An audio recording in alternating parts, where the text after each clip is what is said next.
Chères auditrices et auditeurs, il y a une semaine, un patient de l'hôpital Mass General à Boston a reçu une greffe un peu particulière puisqu'il a été transplanté avec un rein de porc. Oui, un rein de cochon spécialement élevé dans le but de devenir donneur d'organes. Alors, je vous ai déjà parlé l'année dernière de la xénotransplantation, c'est-à-dire de cette greffe d'organes issus d'animaux chez des humains, lorsqu'à New York, des reins de porc avaient été greffés pendant 2 jours à 2 humains décédés qui étaient en mort cérébrale avec un maintien artificiel de leur activité cardio-respiratoire. Il s'agissait de travaux expérimentaux pour étudier les résultats précoces de la xénotransplantation sans pour autant encore oser transplanter ces organes à un être humain en vie.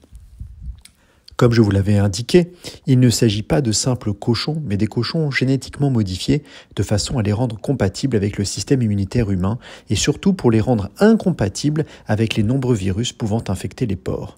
Ainsi, ce qui a rendu ces greffes possibles, ce ne sont pas des progrès en chirurgie, ni même des progrès en médicaments immunosuppresseurs, mais des progrès en génie génétique menés par des entreprises privées capables de fabriquer ces animaux valant près d'1 million de dollars, parce que près de 79 modifications génétiques ont été nécessaires, par exemple pour le porc de Boston.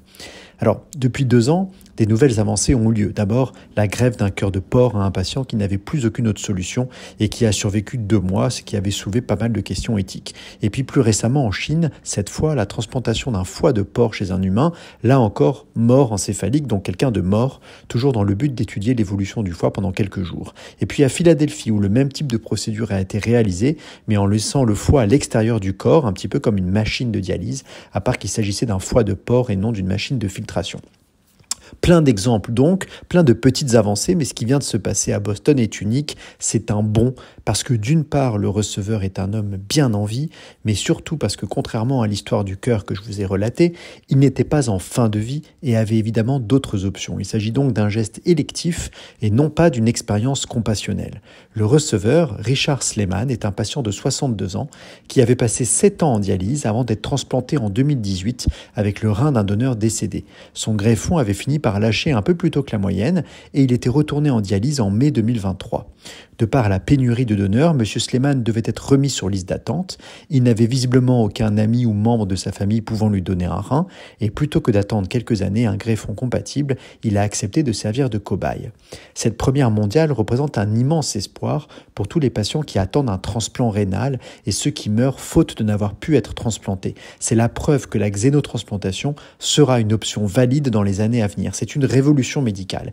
Mais comme toutes les révolutions, elle vient de se faire en secouant un petit peu l'éthique et beaucoup le principe de précaution.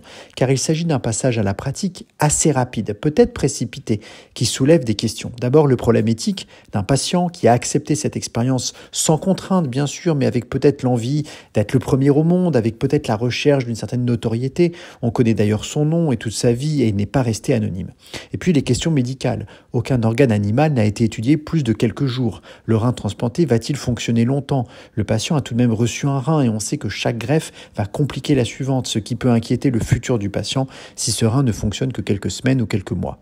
Et puis l'angoisse des maladies infectieuses transmises par le porc, que ce soit les virus qui pourraient se recombiner ou les agents infectieux bactériens ou encore des prions. Alors bien sûr, les modifications génétiques des porcs et les conditions strictes des élevages visent à rendre ce risque minime, mais il ne peut être nul et on imagine très bien la catastrophe sanitaire que pourraient entraîner des virus animaux qui se recombineraient avec des virus humains ultra transmissibles comme la grippe.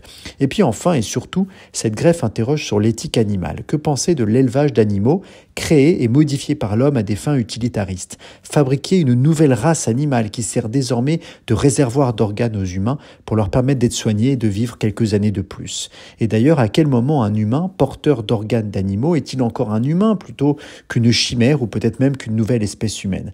Alors, je vous laisse réfléchir à tout cela et je vous souhaite une très belle semaine sur RCJ.